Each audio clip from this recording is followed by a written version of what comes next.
सैकड़ों साल पुरानी बात है, जब धनपत राय नाम का एक व्यापारी कनकपुर नाम के एक नगर में रहता था। उसका कारोबार दूर दूर तक फैला हुआ था और अपने कारोबार के सिलसिले में उसे अक्सर दूसरे देशों के सफर पर जाना पड़ता था।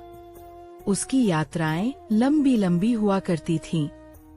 व्यापारी की शादी रूपमती नाम की एक बहुत ही सुंदर लड़की से हुई।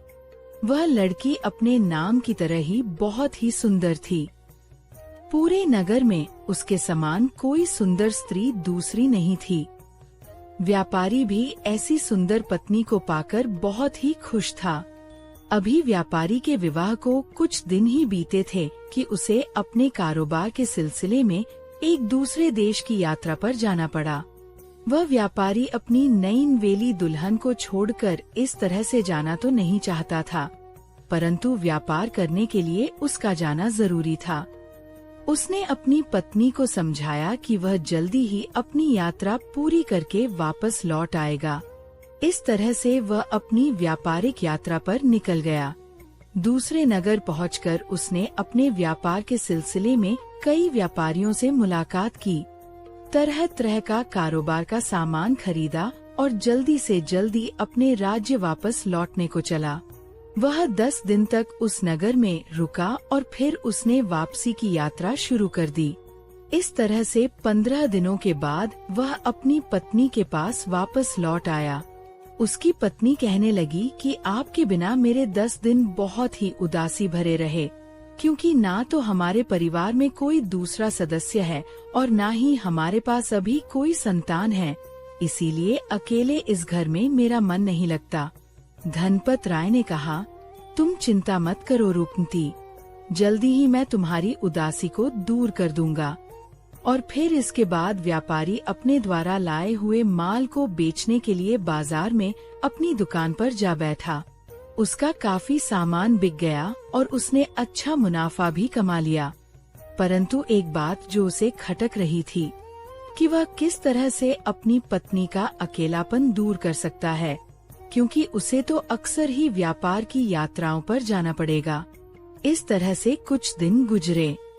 एक दिन व्यापारी अपनी दुकान पर बैठा हुआ था कि तभी उसने बाजार में से एक आदमी को जाते हुए देखा, जिसके हाथ में एक पिंजरा था।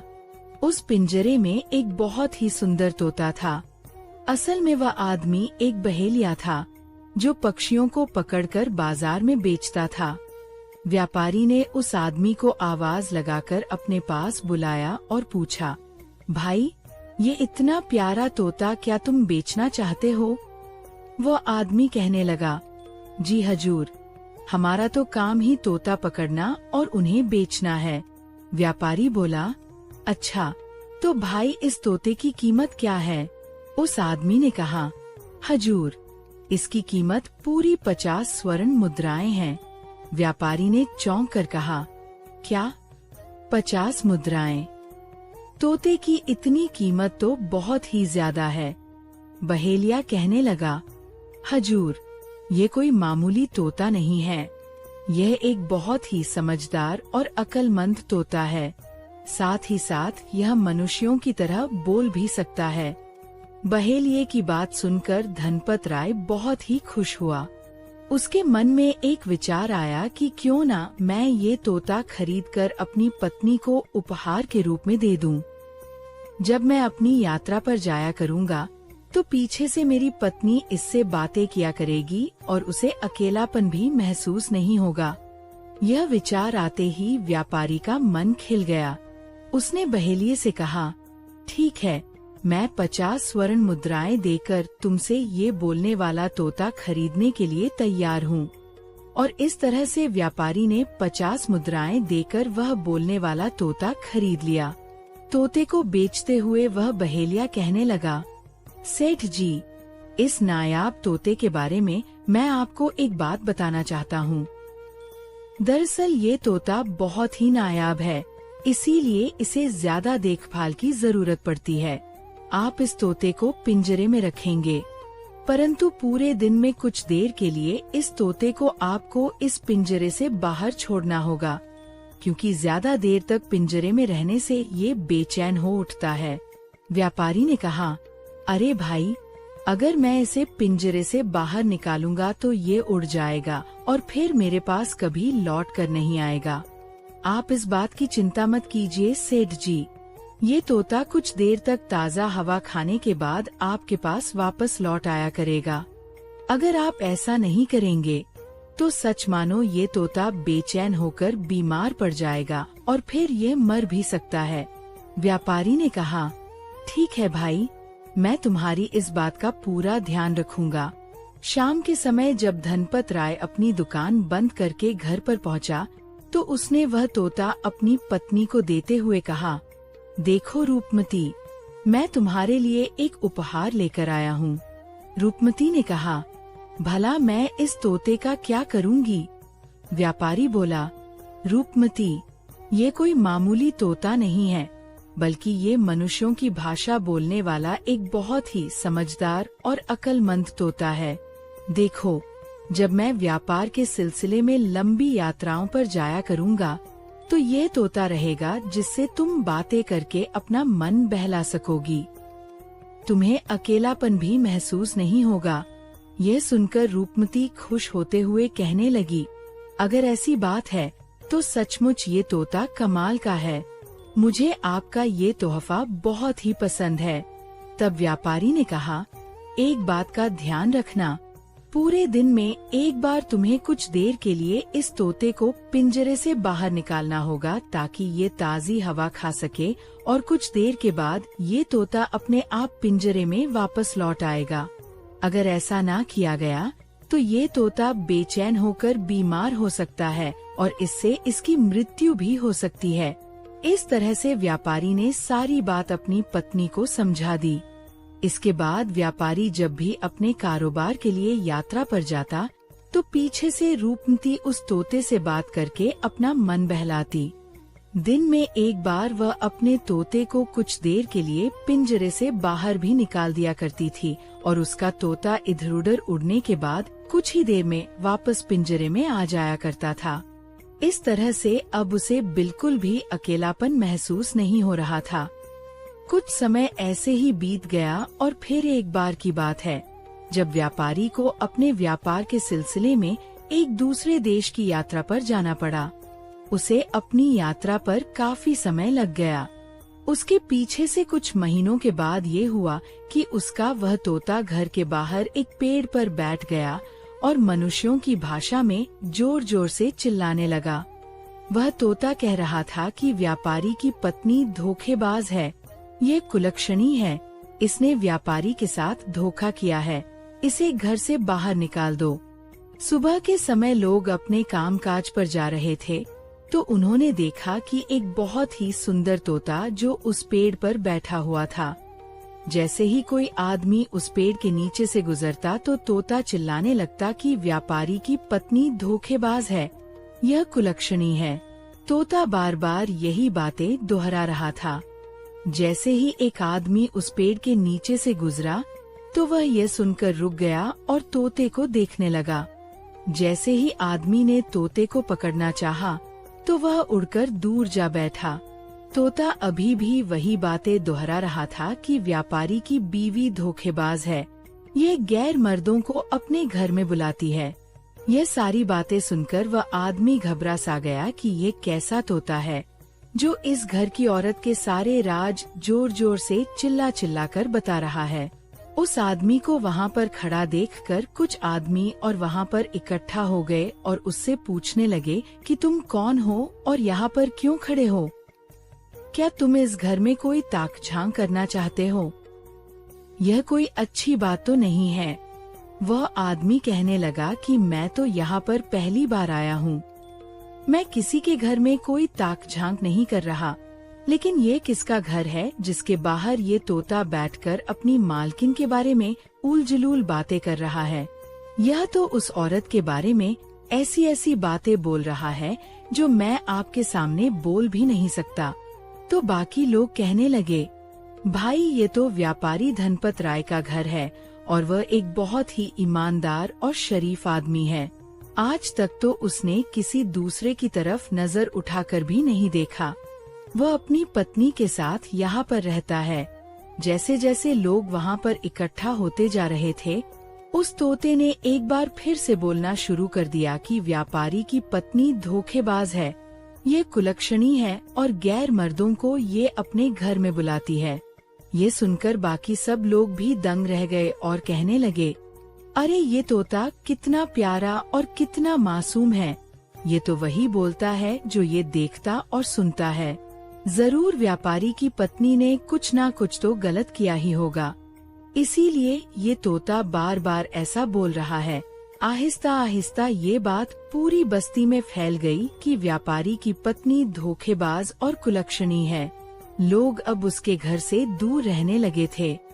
सभी मर्दों ने अपनी पत्नियों को उसके घर जाने से मना कर दिया, जबकि दूसरी तरफ व्यापारी की पत्नी रूपमती इस बात से बहुत ही परेशान थी कि आखिर सब लोगों ने और बस्ती की औरतों ने उसके घर आना जाना क्यों बंद कर दिया।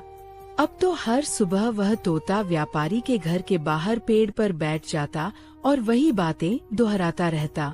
इसके बाद वह तोता कहाँ गायब हो जाता, यह किसी को मालूम नहीं था। अब पूरे नगर में यह बात फैल चुकी थी कि व्यापारी की पत्नी धोखेबाज और कुलक्षणी है, इसीलिए तो उसका पति उसे छोड़कर चला गया। दरअसल व्यापारी इस बार अपने कारोबार के सिलसिले में जिस यात्रा पर गया था, उसकी यात्रा काफी लंबी हो चुकी थी। उसे यात्रा पर गए हुए 1 साल बीत चुका था। इसी दौरान नगर में व्यापारियों का एक काफिला आकर रुका, तो पता चला इस काफिले के साथ वह व्यापारी धनपत राय भी अपने नगर में वापस लौट आया है। वह पूरे 1 साल के बाद अपने घर वापस आ रहा था। लोगों ने जब उसे देखा तो देखते ही उसे पहचान लिया और उससे मिलने लगे। कुछ लोगों ने तो उसे ताना देते हुए कहा कि तुम अब तक कहाँ पर थे? तुम्हें अपने घर की कुछ खबर भी है? तुम्हें नहीं मालूम कि तुम्हारे पीछे क्या हो रहा है? अगर तुम्हें यात्रा पर जाना ही था तो अपनी पत्नी को भी साथ ले जाते। व्यापारी ने जब लोगों के मुंह से अपनी पत्नी का नाम सुना तो उसे बड़ा ही गुस्सा आ रहा था, मगर फिर भी वह चुप ही रहा। उसने अपनी पत्नी के लिए बहुत सारा सामान खरीद रखा था। व्यापारी अपने घर के अंदर दाखिल हुआ। ना जाने उसने अपने घर के अंदर ऐसा क्या देख लिया कि कुछ ही देर के बाद उसके चीखने चिल्लाने की आवाजें आने लगी। वह अपनी पत्नी से कहने लगा, मैं तुम्हें एक बहुत ही नेक दिल और शरीफ औरत समझता था, पर तुम तो बहुत ही धोखेबाज निकली। मैंने तुम पर विश्वास किया, परंतु तुमने यह साबित कर दिया कि तुम विश्वास करने के लायक नहीं हो। व्यापारी चीखते चिल्लाते हुए अपने घर से बाहर निकल आया। उसकी आवाज सुनकर आस पड़ोस के लोग भी वहाँ पर आ गए। तब भी वह तोता उसके घर के बाहर बैठा हुआ था और देखते ही देखते वह जोर जोर से चिल्लाने लगा कि व्यापारी की पत्नी धोखेबाज है। अब तो व्यापारी ने यह फैसला कर लिया था कि वह इस सारे मामले का फैसला गांव के मुखिया से करवाएगा। उस गांव का मुखिया एक बहुत ही अक्लमंद और समझदार इंसान था। गांव के लोगों के बीच जब कोई भी समस्या हो जाती तो वे लोग मुखिया जी के पास जाकर अपनी समस्या का निपटारा करवाते। मुखिया जी गांव वालों की समस्या का बड़े ही अच्छे तरीके से निपटारा करते थे। गांव के लोग भी मुखिया जी की बहुत इज्जत करते थे। व्यापारी उसी समय मुखिया के घर चला गया। वह बहुत ही परेशान था। व्यापारी के साथ उसका तोता भी मौजूद था। वहाँ पर 2-3 लोग और भी मौजूद थे। जब उन्होंने उस तोते को देखा तो उसे पहचान लिया और कहने लगे, ये तो वही तोता है जिसने अपनी धोखेबाज और कुलक्षणी मालकिन के बारे में पूरे शहर में घिंडोरा पीट दिया है। उनकी बातें सुनकर मुखिया कहने लगा, आप लोग जरा सोच समझकर बात कीजिए। किसी के बारे में पूरी सच्चाई जाने बिना कोई भी आरोप लगाना ठीक नहीं है। ये बात सुनकर वे लोग चुप हो गए और फिर बड़ी ही नरमी से वे लोग मुखिया से कहने लगे, मुखिया जी, हमने तो वही कहा है जो हमने सुना है। सभी लोग यही कह रहे हैं। मुखिया अब गुस्से में दिखाई दे रहा था और कहने लगा कि आप लोग एक अफवाह को सुनकर किसी की पत्नी के बारे में ऐसी बातें नहीं कर सकते। आप जैसे लोगों की वजह से ही अफवाहें तेजी से फैलती हैं। तभी वह तोता मुखिया जी को देखकर कहने लगा, मुखिया जी, आपको मेरा नमस्कार। आपसे मिलकर मुझे बहुत ही अच्छा लगा। तोता बार बार यही बात दोहरा रहा था। जब मुखिया ने तोते को देखा तो बहुत ही हैरान रह गए। मुखिया ने अपना हाथ आगे बढ़ाया तो तोता उड़कर मुखिया जी के हाथ पर आ बैठा और बार बार अपनी चोंच से वह मुखिया जी का हाथ चूमने लगा। यह देखकर मुखिया मुस्कुराने लगे। आज तक उन्होंने ऐसा तोता नहीं देखा था जो इतनी सफाई से मनुष्यों की भाषा बोल सके। मुखिया तोते को देखकर इतने खुश हुए कि वह असली बात को भूल ही गए थे। तभी उनकी नजर व्यापारी पर पड़ी। कहो सेठ, तुम यहाँ पर किस लिए आए हो? और ये तुम्हारा तोता बहुत ही शानदार है। अगर मैं ये तोता तुमसे खरीदना चाहूँ तो इसकी कितनी कीमत लोगे? ये सुनकर व्यापारी कहने लगा, मुखिया जी, ये तो मेरा पाला हुआ तोता है। मैंने इसे एक बहेलिये से खरीदा था ताकि जब भी मैं व्यापार के सिलसिले में यात्रा पर निकलूं, तो पीछे से ये तोता मेरी पत्नी के साथ बातें करके उसका मन बहला सके। आज मैं अपनी एक समस्या लेकर आपके पास आया हूँ। मुझे पूरी उम्मीद है कि आप उस समस्या को हल कर देंगे। मुखिया और बाकी सभी लोग व्यापारी को देखने लगे, जो अंदर से बहुत ही टूटा हुआ और दुखी महसूस हो रहा था। मुखिया ने कहा, बोलो सेठ, ऐसा तुम्हारे साथ क्या हुआ? क्या परेशानी है तुम्हारी? मुझे बताओ। व्यापारी कहने लगा, मैं कारोबार के सिलसिले में अक्सर दूसरे देशों में आता जाता रहता हूँ और मैंने अपनी पत्नी का मन बहलाने के लिए एक तोता खरीदा था। ये तोता जो आपके सामने बैठा हुआ है, मुझे वापस आने में 1 साल लग गया। मैं एक आम सी शक्ल सूरत वाला आदमी था, जबकि मेरी शादी जिससे हुई वह लड़की बहुत ही सुंदर थी। एक बार तो मैं हैरान रह गया। जब मैंने पहली बार उसे देखा तो उसे देखकर मैं घबरा सा गया। सोचने लगा कि मुझ जैसे साधारण शक्ल सूरत वाले आदमी की शादी आखिर इतनी सुंदर लड़की से कैसे हो गई। तब मेरे रिश्तेदारों ने मुझे समझाया कि इसमें कौन सी बड़ी बात है, बल्कि मुझे तो खुश होना चाहिए कि मेरी शादी इतनी सुंदर लड़की से हुई है। लेकिन एक बार फिर जब मैंने अपने आप को आईने में देखा तो फिर से मुझे यही लगा कि मैं तो एक साधारण सी शक्ल सूरत वाला आदमी हूँ, जबकि ये लड़की मुझे कोई अप्सरा सी लगती है। फिर इसके परिवार वालों ने इसकी शादी मेरे साथ क्यों की? रिश्तेदार मुझे समझाने लगे कि अगर तुम्हें इतनी सुंदर लड़की मिली है तो तुम उसकी कदर करो। तुम भी किसी से कम नहीं हो। तुम अच्छा कमाते हो, घर संभालते हो। यही वजह है कि लड़की वालों ने तुम्हें पसंद कर लिया। आखिर शक्ल सूरत ही सब कुछ नहीं होती। असली बात तो इंसान की नीयत होती है। अपने लोगों की बातें सुनकर मुझे थोड़ी तसल्ली हुई, लेकिन फिर भी कोई ना कोई बात ऐसी थी जो मेरे दिल में घर कर गई थी और मुझ में डर पैदा करती थी। यह अलग बात है कि मैंने इस बारे में किसी से कुछ नहीं कहा। ना जाने मुझे ऐसा क्यों लगता था कि यह लड़की शायद पहले किसी और के साथ प्रेम संबंध में रही होगी, इसीलिए इसके घर वालों ने जबरदस्ती इसकी शादी मुझसे करवा दी।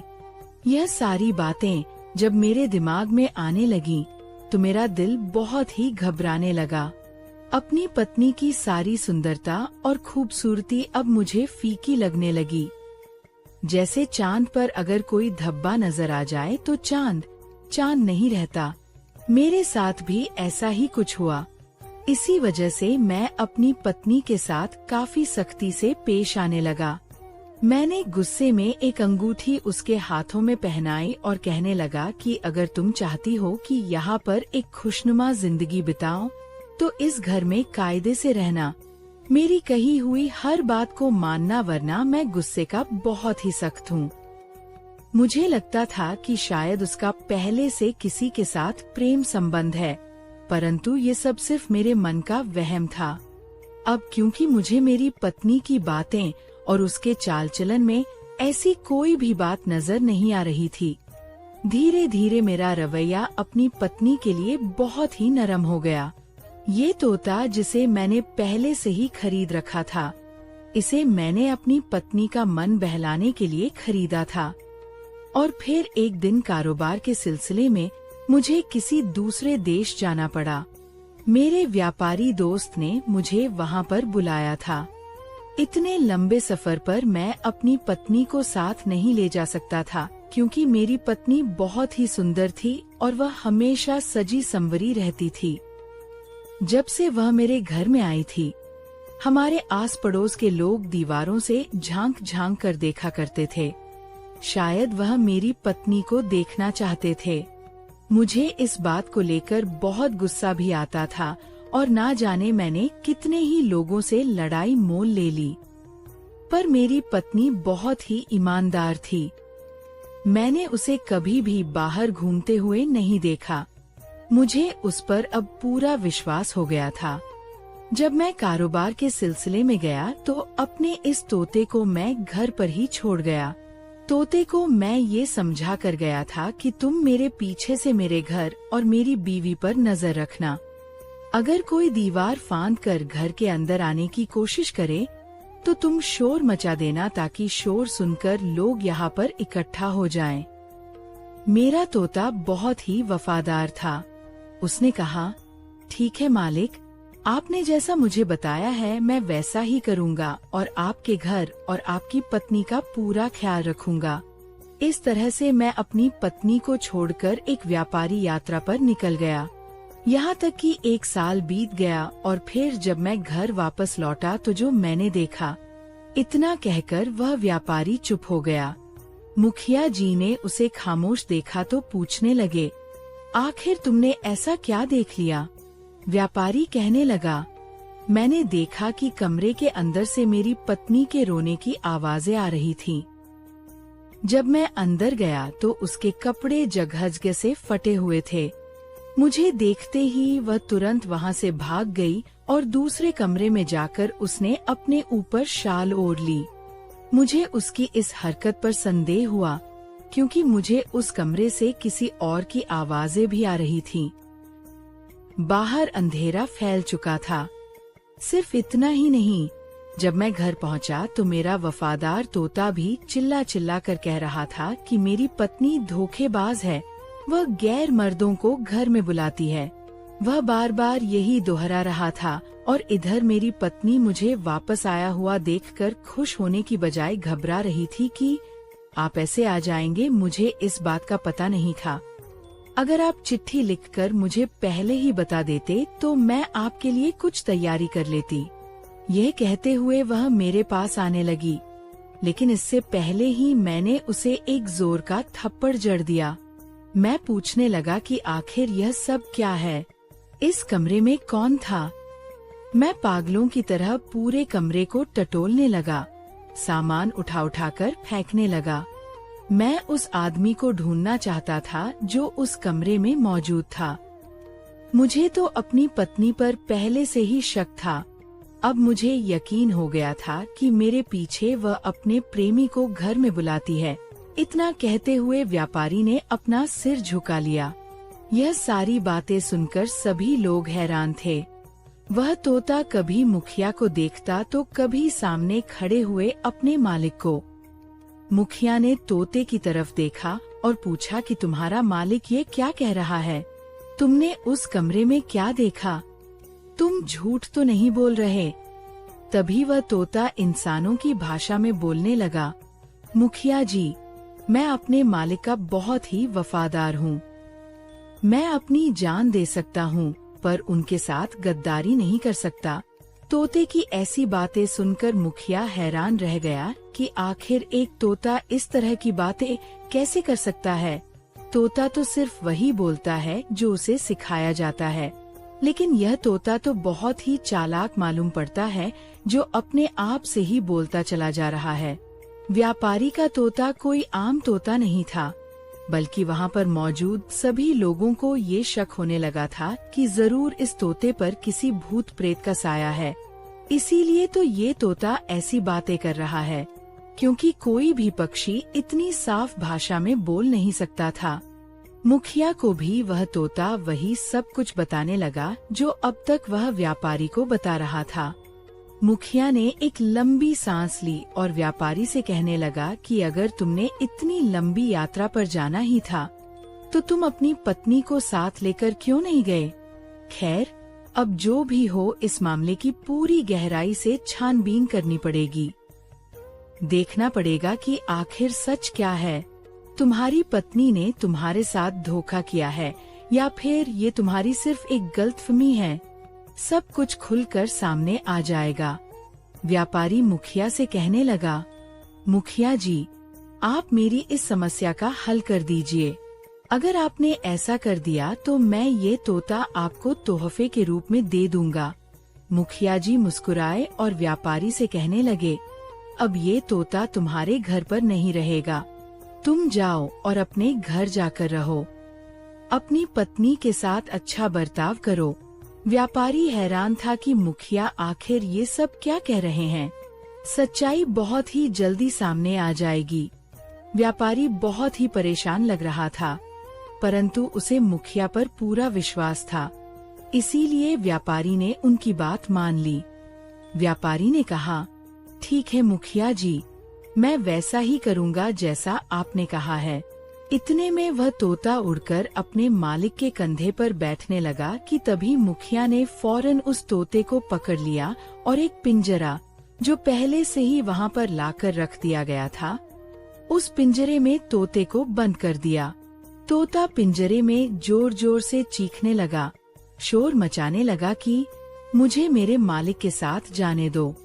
मालिक, मुझे छोड़कर मत जाओ। लेकिन व्यापारी वहाँ से जा चुका था।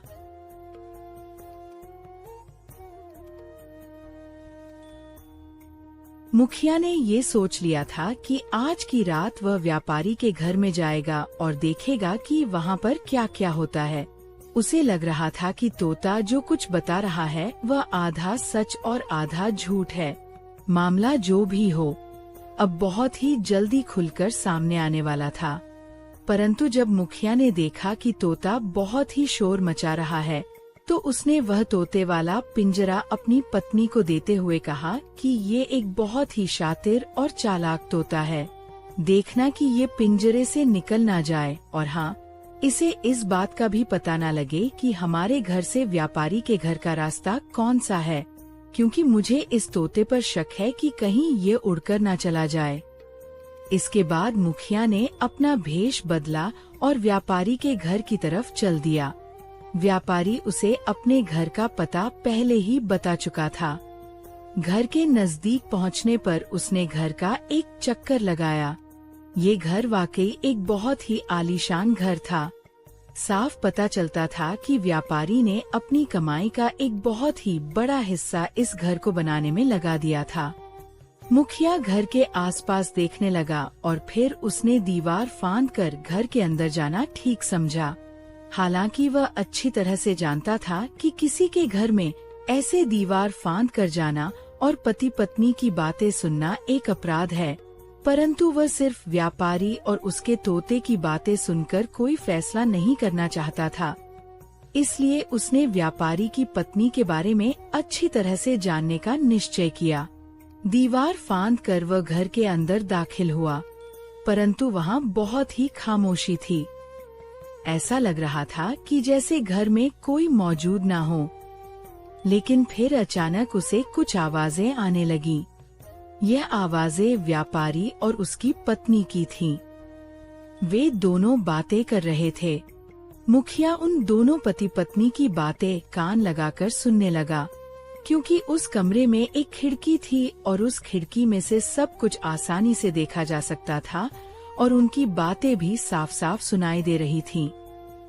कुछ देर तक खड़े रहकर उन दोनों की बातें मुखिया ने सुनी, और इससे पहले कि किसी को शक हो जाता कि इस घर में कोई तीसरा आदमी भी है, मुखिया चुपचाप दीवार फांदकर वापस चला गया।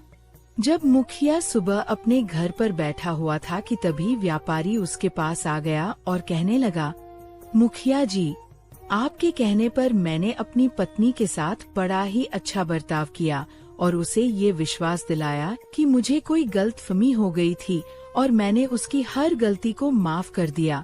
ये सुनकर मुखिया ने अपना सिर हिलाया। तभी वहाँ पर एक सफेद दाढ़ी वाला लगभग 80 साल का एक आदमी आया। व्यापारी ने मुड़कर उसे देखा और पूछने लगा, मुखिया जी, ये कौन है? मुखिया ने कहा, ये पक्षियों के बारे में जानने वाले एक बहुत ही बड़े विद्वान हैं। ये पक्षियों की हर भाषा को समझते हैं और पक्षियों के बारे में सब कुछ जानते हैं। यहाँ तक कि पक्षी के दिमाग में क्या चल रहा है यह भी जान सकते हैं। मैंने इन्हें इसलिए बुलाया है ताकि सच्चाई को अच्छी तरह से जान सकूं। व्यापारी कहने लगा, आखिर ऐसे कैसे पता चलेगा कि मेरी पत्नी का प्रेमी कौन है जिसके साथ मेरी पत्नी के प्रेम संबंध हैं? इतने में मुखिया की पत्नी उस तोते को लेकर आ गई जिसे पिंजरे में बंद किया हुआ था। जैसे ही वह तोता कमरे में आया तो बोलने लगा कि इस व्यापारी की पत्नी धोखेबाज है, वह कुलक्षणी है, वह घर में गैर मर्दों को बुलाती है। ये सुनकर व्यापारी एक बार फिर से गुस्से में आ गया। कहने लगा, मुखिया जी, मेरा तो दिल करता है कि मैं अपनी पत्नी को जान से मार दूं। ये कहते हुए वह एक बार फिर से जोर जोर से रोने लगा। मुखिया ने उसे समझा बुझाकर चुप करवाया। इसके बाद मुखिया के दिमाग में व्यापारी और उसकी पत्नी की रात की वह बातें याद आने लगी, क्योंकि रात के समय उसकी पत्नी एक जगह पर घबराई हुई बैठी हुई थी। वह अपने पति से कह रही थी कि मैंने तुम्हारे साथ कोई धोखेबाजी नहीं की और तुम मुझे कोई सजा मत दिलवाना। उस वक्त व्यापारी ने उसके साथ बड़ी ही नरमी से बात की थी। इसके बाद मुखिया जी अपने घर वापस आ चुके थे और वह देख चुके थे कि व्यापारी की पत्नी किस तरह की औरत है। मुखिया को तो लग रहा था कि व्यापारी कहीं गुस्से के कारण पागल ना हो जाए। दूसरी तरफ वह बूढ़ा आदमी बहुत ही देर से बैठा हुआ उस तोते से बातें कर रहा था। वह तोता जो कुछ भी बता रहा था, वह बूढ़ा आदमी बड़े ही ध्यान से सुनता जा रहा था। और फिर उस बुजुर्ग आदमी ने मुखिया को एक अलग कमरे में ले जाकर उस तोते के बारे में बताया। तब मुखिया ने कहा कि आप इस तोते को कुछ दिनों के लिए अपने साथ ले जाइए और उसके बाद ही मुझे इस तोते के बारे में बताना। बुजुर्ग ने कहा, ठीक है, और ये कहकर वह बुजुर्ग उस तोते को अपने साथ ले गया। मुखिया ने अपनी पत्नी से कहा कि तुम जाकर व्यापारी की पत्नी को बुलाकर लाओ। थोड़ी देर बाद जब मुखिया की पत्नी वापस आई तो कहने लगी कि व्यापारी की पत्नी ने यहाँ पर आने से मना कर दिया है। उसने कहा है कि मैं अपने पति की आज्ञा के बिना घर से बाहर नहीं निकल सकती। अगर मुखिया जी को कोई काम है तो वह खुद आकर मुझसे बात कर लें। मुखिया ने एक बार फिर से अपना भेष बदला और साधु के रूप में उस व्यापारी के घर जा पहुंचा। उसने दरवाजा खटखटाया मगर व्यापारी की पत्नी ने दरवाजा नहीं खोला। मुखिया ने एक बार फिर से दरवाजा खटखटाया तो अंदर से आवाज आई, कौन है? इस समय मेरे पति घर पर नहीं हैं, इसलिए तुम यहाँ से चले जाओ।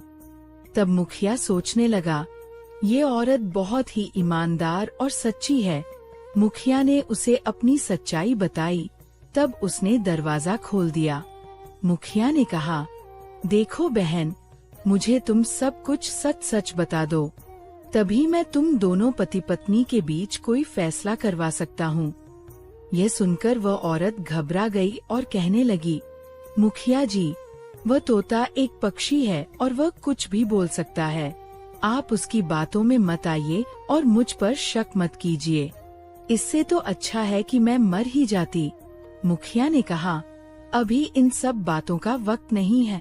मुझे सच बताओ कि क्या तुम्हारा शादी से पहले किसी दूसरे मर्द के साथ कोई संबंध था, या फिर तुम्हारे पति के यात्रा पर चले जाने के बाद क्या तुमने अपने किसी प्रेमी को घर बुलाया था? क्योंकि वह एक मासूम पक्षी है वह कभी झूठ नहीं बोल सकता। वह तो जो देखता है वही बोलता है।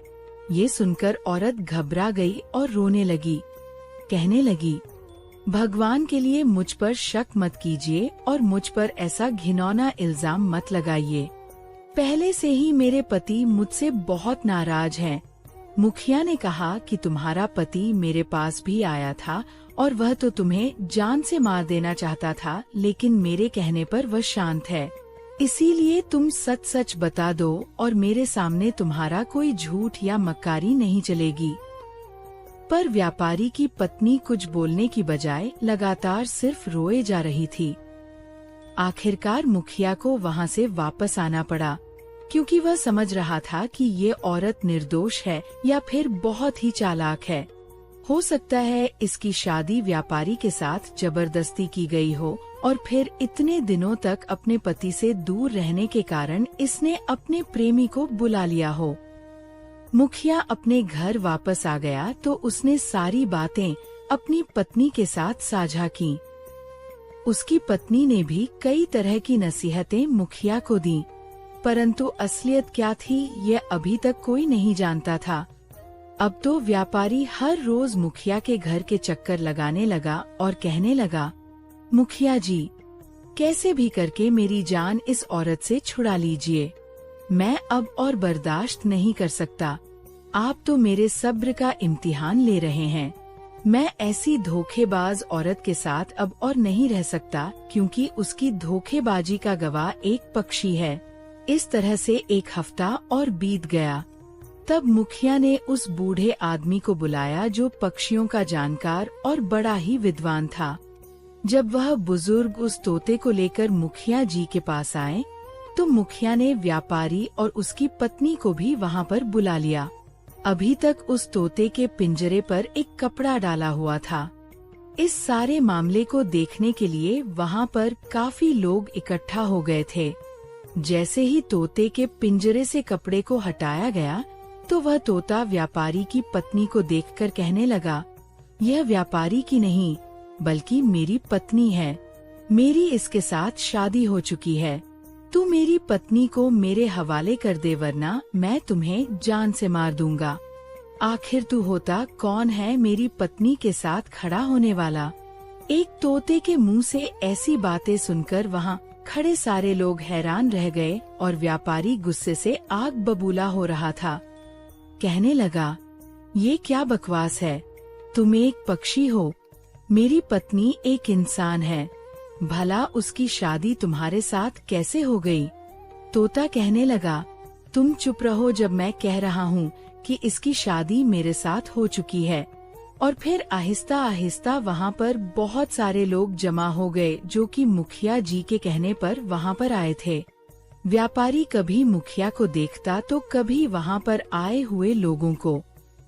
व्यापारी गुस्से में आकर कहने लगा, मुखिया जी, मैं तो आपके घर के चक्कर लगा कर थक गया, परंतु आपने मेरी समस्या का कोई समाधान नहीं निकाला।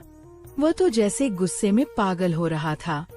तभी मुखिया ने वहाँ के आस पड़ोस के लोगों से पूछा, पहले आप लोग ये बताइए कि क्या आप लोगों की भी कोई समस्या है? ये सुनकर मोहल्ले के लोग कहने लगे, मुखिया जी, कुछ समय पहले हमारे मोहल्ले में एक अजीबोगरीब चोर आ गया था। जब हम रात को सो जाते थे तो वह हमारी कोई ना कोई चीज चुरा कर ले जाता था। हमने सोचा कि आखिर यह कौन चोर है जो पकड़ में नहीं आ रहा, जबकि हमने पहले से ही कई चौकीदार भी लगा रखे थे।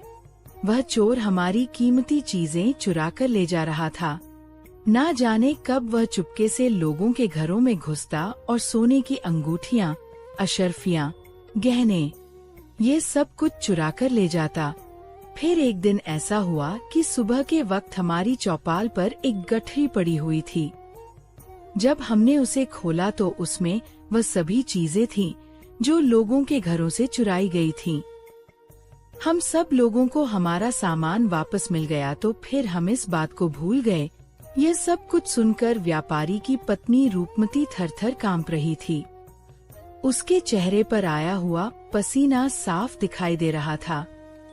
मुखिया ने जब उसकी ऐसी हालत देखी तो उससे कहने लगे, रूपमती, मोहल्ले के बाकी लोगों ने तो अपने हिस्से की सच्चाई बता दी, अब आगे की सच्चाई तुम बताओगी या मैं बताऊं?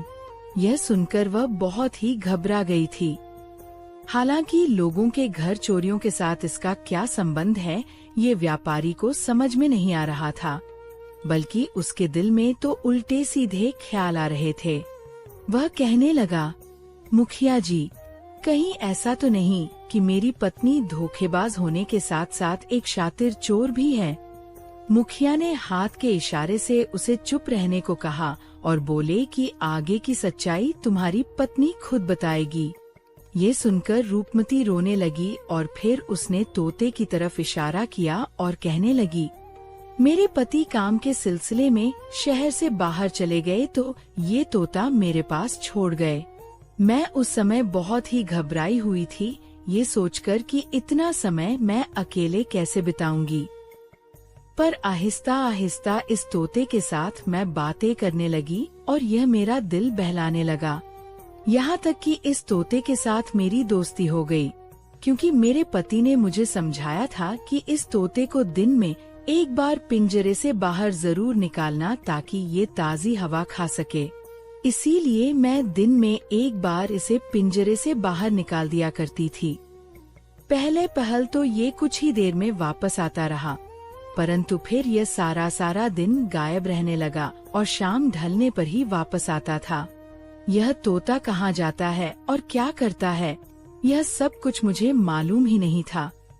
एक दिन जब मैंने इस तोते को अपने बगीचे में मिट्टी खोदते हुए देखा तो मुझे कुछ शक हुआ और इसके चले जाने के बाद मैंने उस जगह को खोदा तो उसमें बहुत सी अंगूठियाँ और अशर्फियाँ, सोने के गहने मौजूद थे। यह देखकर मैं घबरा गई कि ये क्या है, और फिर इस तोते पर मैंने नजर रखना शुरू कर दिया। मैंने देखा कि अक्सर ये अपने साथ कभी अंगूठी, कभी पायल तो कभी सोने का हार लेकर आता है और वहाँ पर छुपा देता है। एक दिन जब तोता पिंजरे में वापस आया तो मैंने फिर से इसका पिंजरा नहीं खोला और इसे बहुत डांटा, यहाँ तक कि सजा के तौर पर इसे खाना भी नहीं दिया। फिर ना जाने शायद वह पिंजरा मुझसे खुला रह गया और ये तोता फिर से पिंजरे से बाहर आ गया और घर से बाहर लगे हुए पेड़ पर जा बैठा और मेरे बारे में उल्टी सीधी बातें करने लगा। फिर मैंने इसकी छुपाई हुई सारी चीजें जमीन से निकाली और पोटली में बांधकर गांव के चौपाल पर रख दी, ताकि जिस की भी वह चीज है वह वापस ले सके। और फिर ऐसा हुआ भी। ऐसा करके जब मैं वापस घर आई तो इस तोते ने मुझ पर हमला कर दिया। इसने अपनी चोंच और पंजों से मुझे इतना मारा कि मेरे कपड़े जगह से फट गए। मेरे पति घर में वापस आए और मेरी इस हालत को देखकर ना जाने क्या सोचने लगे, जबकि सारे फसाद की जड़ ये तोता था। इतने में वह बुजुर्ग आदमी जो पक्षियों का जानकार विद्वान था, कहने लगा, ये तोता बहुत ही शातिर और चालाक दिमाग का मालिक है।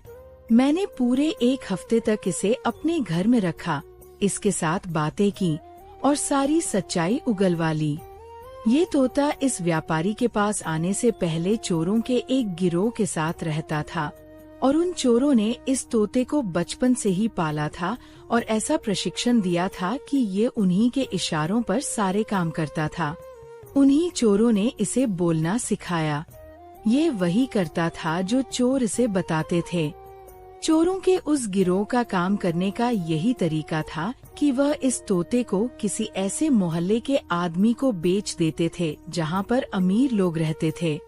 जो बहेलिया इस तोते को व्यापारी के पास बेचने के लिए आया था, वह उस चोरों के गिरोह का सरदार था और वह व्यापारी को कहकर गया था कि तोते को दिन में एक बार कुछ देर के लिए पिंजरे से बाहर छोड़ देना ताकि ये तोता ताज़ी हवा खा सके और बीमार न पड़े। परंतु असल में बात ये थी कि जब इस तोते को पिंजरे से बाहर निकाला जाता तो ये उड़कर पूरे मोहल्ले की निगरानी करता कि किस आदमी के पास कौन से कीमती गहने हैं, कौन इस मोहल्ले का सबसे मालदार आदमी है, और ये सारी जानकारी ये अपने साथियों को देकर आता था। और फिर शाम तक यह उड़कर वापस पिंजरे में आ जाता था। रात के समय इसके चोर साथी तोते की बताई हुई जानकारी के आधार पर बड़ी आसानी से घरों में चोरियां कर लिया करते थे। जो कीमती सामान वह अपने साथ नहीं ले जा पाते थे वह इस तोते को दे देते और ये तोता उस सामान को व्यापारी के घर के बगीचे में छुपा देता। व्यापारी की पत्नी रूपमती ये सब कुछ देख चुकी थी और इस तरह से ये तोता अपने साथियों के साथ मिलकर चोरी का काम करता था। इसलिए मेरी राय में इस तोते को जिंदा रखना बहुत ही खतरनाक हो सकता है और इसकी गर्दन मरोड़कर इसे मौत के घाट उतार देना चाहिए, क्योंकि अगर ये जिंदा रहा तो अपने साथियों के साथ मिलकर हमारे घरों में इसी तरह से चोरियां करवाता रहेगा और रूपमती जैसी सच्ची और ईमानदार औरतों का भी जीवन बर्बाद कर देगा। अभी यह बातें चल ही रही थीं कि व्यापारी आगे बढ़ा और उसने झपटकर उस तोते को अपने हाथों में ले लिया। उसी वक्त उसने तोते की गर्दन मरोड़ दी और वह तोता वहीं पर तड़प तड़प कर मर गया। इसके बाद व्यापारी ने अपनी पत्नी रूपमती से माफी मांगी और उसे लेकर अपने घर वापस लौट गया। धन्यवाद। राधे राधे।